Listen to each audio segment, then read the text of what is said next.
християнски храмове.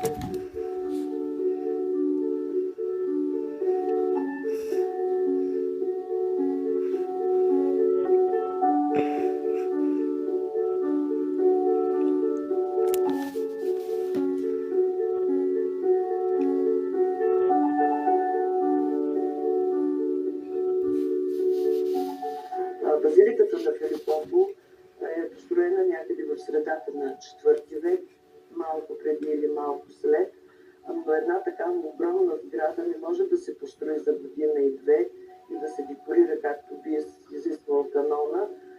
И така че смятаме, че тя поетапно е строена в смисъл, че подовите мозайки, които са най-така характерните за тази базилика и най-атрактивните, бих си позволила думата, са полагани поетапно.